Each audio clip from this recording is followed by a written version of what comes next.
بسم اللہ الرحمن الرحیم۔ گستاخ رسول کو ماورائے عدالت از خود قتل کرنا۔ یاد رکھیں اس حوالے سے چند باتیں عرض کر رہا ہوں۔ نمبر 1، سب سے پہلے تو یہ دیکھا جائے گا کہ گستاخی کا ثبوت ضوابط التکفیر و توہین کی روشنی میں مستند اور معتبر اہل علم کے روبرو وہ ہو رہا ہے کہ نہیں ہو رہا، کیونکہ آج تو ہر فرقہ دوسرے فرقے کو کافری کہہ رہا ہے اور دوسرے کو گستاخ کہہ رہا ہے۔ تو گستاخ بھائی مانا پھر وہ تو پھر گستاخ جو ہوتا ہے وہ تو کفر میں ہوتا ہے۔ تو آج ہر فرقہ دوسرے کو گستاخ کہہ رہا ہے۔ تو اس طرح تو نہیں کہ کوئی ہے جو اٹھے اور جس کو گستاخی کا فتویٰ لگا دے اور اسے قتل کرنا شروع کر دے، ایسے نہیں ہو، بلکہ ضوابط التکفیر و توہین جو علماء نے مقرر کیے ہیں ان ضابطوں کی روشنی میں مستند اور معتبر علماء اکرام غیر جانبدار جو ہوں گے وہ ٹھنڈے دل اور دماغ کے ساتھ تحقیق کی دنیا میں اس گستاخی کا جائزہ لیں گے کہ آیا وہ گستاخی ہے، اس کے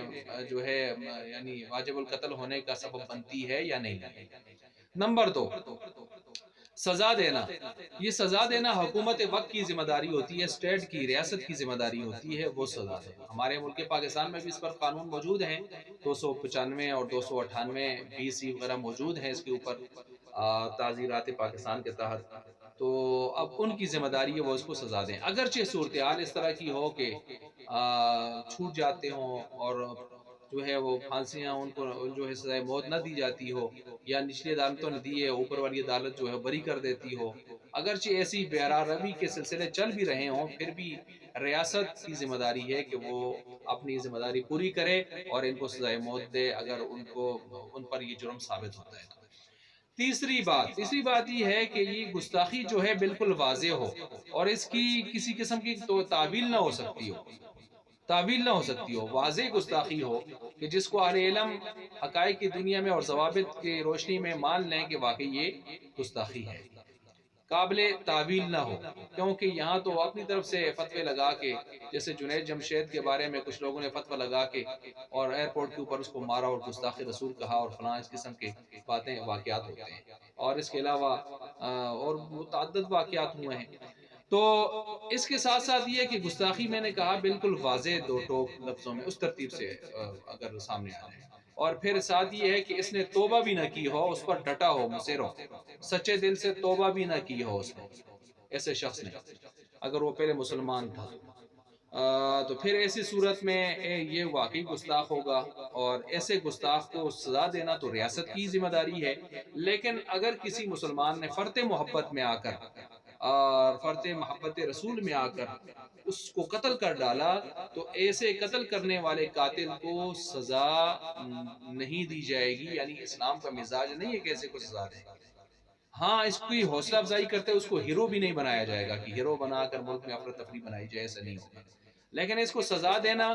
یہ اسلامی غیرت و حمیت کے بھی خلاف ہے، اور اگر دیکھا جائے احادیث میں جو واقعات آئے ہیں گستاخ رسول کے قتل اور اس کے انجام کے حوالے سے، تو ان احادیث کے بھی روح کے خلاف ہے۔ نمبر 4، اگر گستاخ ثابت نہیں ہوا اور خواہ گستاخی کا فتویٰ اس پر لگا دیا گیا تو ایک تو وہ حدیث سامنے رکھنی چاہیے کہ دوسرے پر کفر یا لعنت کا فتویٰ لگانے والا اگر اس پر نہیں لگتا تو واپس اسی پر آ کر لگتا ہے، اور دوسری بات یہ کہ اگر کسی شخص نے ایسے آدمی کو قتل کر دیا کہ جس کی گستاخی ثابت نہیں ہوئی تو قتل کرنے والے کو قصاصاً قتل کیا جائے گا۔ اچھا، یہ تو ہو گیا مسئلے کی وضاحت۔ اب اس کے ساتھ یہ یاد رکھیں کہ ایسی صورت میں کافر اگر کوئی ہے، کوئی بھی کافر، جیسے ہمارے ہاں ملک پاکستان میں ایک واقعہ پیش آیا تھا اور اس میں پھر جو ہے اس کو میت کو بڑا پروٹوکول دیا گیا اور اٹھا کے چلنا اور سلامیہ اس قسم کی چیزیں، صفتیں بیان کرنا، قصیدے پڑھنا۔ تو یاد رکھیں کافر میت کو پروٹوکول دینا، میت اٹھا کر چلنا، سلامیہ دینا، اس کی صفتیں بنا کر بیان کرنا، اس کے قصیدے پڑھنا، میڈیا پر بڑی بڑی تعزیتی کانفرنسز جو ہے وہ منعقد کرنا، مبالغہ رائی کے ساتھ کام لینا،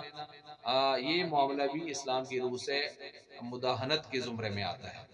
اور ایک جہنمی کو پروٹوکول دینا یقیناً مداہنت ہے۔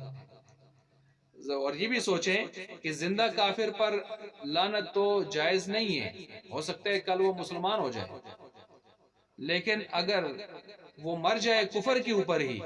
تو ایسی صورت میں اس کا نام لے کے بھی اس پر لعنت کی جا سکتی ہے۔ اگر وہ ظالم تھا اور اس نے دنیا میں ظلم کیے تھے تو اس پر نام لے کے بھی لعنت کی جا سکتی ہے جب وہ کفر پر مر گیا ہے۔ اس کے ساتھ یہ بھی یاد رکھیں، نمبر 5 پانچویں بات کر رہا ہوں وہ یہ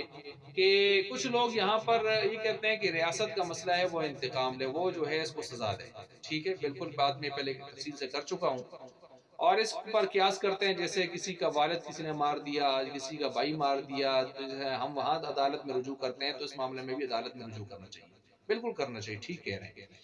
لیکن یاد رکھیں یہ قیاس 100% کرنا اس کے اوپر، یہ ذرا تھوڑا سا اس میں